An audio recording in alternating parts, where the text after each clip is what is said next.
الفيديو النهارده للجماعه حبايبي اللي عارفين نفسهم كويس قوي، اللي بيتصلوا بينا كل شويه عشان اللمبه فاصله من الدوايه، ويقول لك الكهرباء فاصله في الشقه، تعالى شوف لنا الكهرباء، وهي ما بيبقاش في عطل في الكهرباء ولا اي حاجه خالص.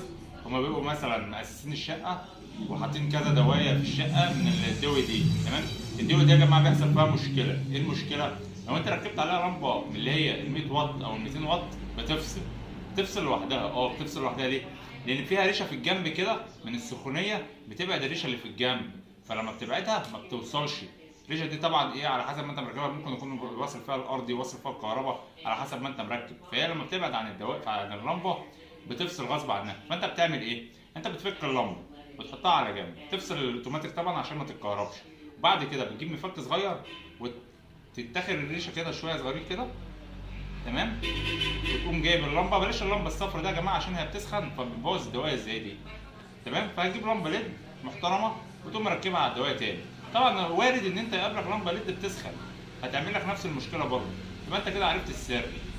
اللمبه ديت الدوايه ديت طبعا انتوا عارفين هي بيضه، طبعا في منها اسمر وفي منها الوان كتير، هي نفس الدوايه. عشان اللي يقول لي ايه الدوايه دي، الدوايه دي في منها الاسمر برضه اللي انتوا عارفينه، تمام. فهي دي المشكله يا جماعه اللي انتوا بتقابلكم فيها. فك اللمبه، اعمل الريشه شويه كده، هتلاقي وركب اللمبه، هتلاقي الدنيا اشتغلت كلها وزي الفل.